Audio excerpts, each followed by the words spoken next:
नमस्कार दोस्तों, आज हम बात करेंगे लोकसभा हाउस ऑफ पीपल के बारे में। इसे लोकप्रिय सदन भी कहा जाता है। लोकसभा की संरचना कुल 552 सदस्यों से मिलकर बनी है, जिसमें से मतदाताओं के द्वारा प्रत्यक्ष रूप से 530 सदस्यों को निर्वाचित किया जाता है और 20 सदस्य संघ राज्य क्षेत्रों के प्रतिनिधि के रूप में इसमें शामिल होते हैं। और राष्ट्रपति के द्वारा 2 ऐसे व्यक्तियों को जो एंग्लो इंडियन समुदाय से आते हैं उनको नामित किया जाता है। तो इनको मिलाकर कुल 552 सदस्यों का प्रावधान संविधान में लोकसभा के लिए किया गया है। वर्तमान सदस्य संख्या की अगर हम बात करें तो वर्तमान में 545 सीटों को निर्धारित किया गया है। ये अनुच्छेद 81(3) के अनुसार सन 2026 तक 545 सीटें ही रहेंगी, जिनमें से 530 सदस्यों को राज्यों से निर्वाचित किया जाता है, 13 सदस्य संघ राज्य क्षेत्रों से निर्वाचित होकर आते हैं, 2 को राष्ट्रपति नामित करते हैं। तो कुल 545 सदस्य लोकसभा में हैं। लोकसभा स्थायी सदन नहीं है, इसका विघटन होता है। ये 5 वर्ष के लिए कार्य करती है। ये अपने पहले अधिवेशन से 5 वर्ष की अवधि तक कार्य करेगी और उसके बाद ये विघटित हो जाएगी। राष्ट्रपति चाहें तो इस अवधि से पूर्व भी इसको समाप्त कर सकते हैं। उनके इस निर्णय को न्यायालय में चुनौती नहीं दी जा सकती। आपातकाल की स्थिति में संसद चाहे तो इसका कार्यकाल 1 वर्ष के लिए बढ़ा सकती है। आपातकाल समाप्त होने के बाद यह कार्यकाल 6 माह से अधिक नहीं हो सकता है। कोई भी व्यक्ति अगर अनुच्छेद 84 के अधीन योग्यताएं रखता है तो वो संसद सदस्य बन सकता है। ये कहता है कि वह भारत का नागरिक हो।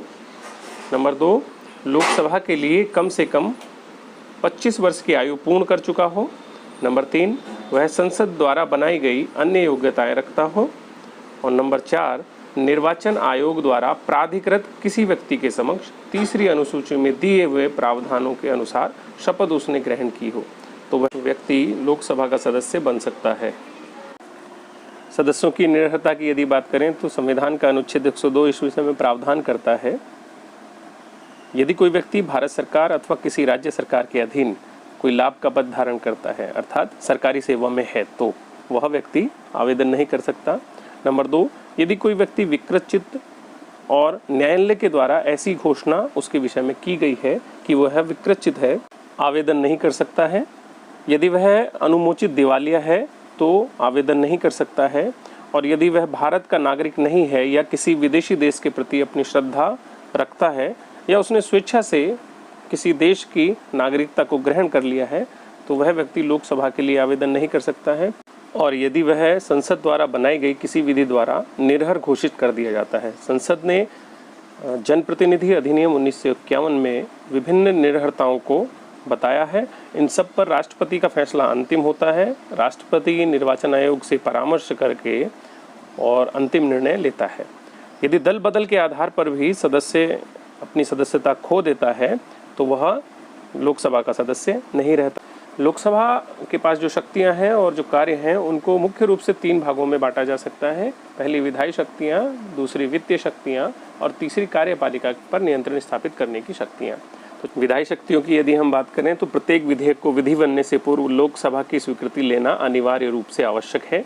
यदि लोकसभा स्वीकृति नहीं देती है तो कोई भी विधि कानून नहीं बन सकती है। नंबर 2, साधारण विधेयक के संबंध में अगर कोई गतिरोध उत्पन्न होता है तो उस स्थिति में संयुक्त अधिवेशन बुलाया जा सकता है, जिसकी अध्यक्षता लोकसभा के अध्यक्ष द्वारा की जाती है। इसके अलावा ये ध्यान रखने वाली बात है कि संविधान संशोधन से जुड़ा यदि कोई बिल है तो उसके लिए संयुक्त अधिवेशन नहीं बुलाया जा सकता। इसके अलावा नंबर 3, राष्ट्रीय आपातकाल समाप्त करने का जो संकल्प है वो लोकसभा के द्वारा ही पास किया जा सकता है।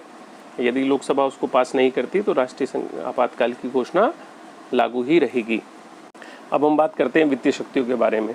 धन विधेयक केवल लोकसभा में ही स्थापित किया जा सकता है। राज्यसभा में जब ये भेजा जाता है तो राज्यसभा के पास 14 दिन का समय होता है, या तो वो उसको पास करके वापस भेज दे, अन्यथा यह राज्यसभा से पास हुआ माना जाता है।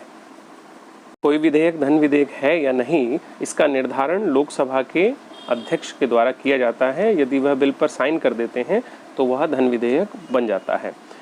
नंबर 3, लोकसभा बजट सत्र पर चर्चा और अनुमोदन दोनों की मांग कर सकती है और राज्यसभा केवल बजट पर चर्चा कर सकती है, अनुमोदन की मांग नहीं कर सकती।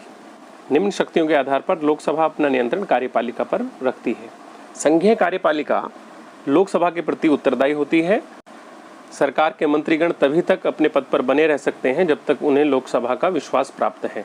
यदि लोकसभा चाहे तो उन्हें पद से हटा सकते हैं। अविश्वास प्रस्ताव पारित करके लोकसभा प्रधानमंत्री और मंत्रियों को पद से हटा सकती है और पूरक प्रश्न पूछकर विधेयकों में संशोधन काम रोको प्रस्ताव लाकर लोकसभा कार्यपालिका पर अपना नियंत्रण रखती है। इस भाग में हमने लोकसभा की अवधि, संरचना, कार्य, शक्तियों के विषय में जाना। अगले भाग में हम कानून निर्माण की शक्तियों के विषय में जानेंगे। ये वीडियो देखने के लिए आप सभी का बहुत बहुत धन्यवाद। चैनल को सब्सक्राइब जरूर करें। धन्यवाद।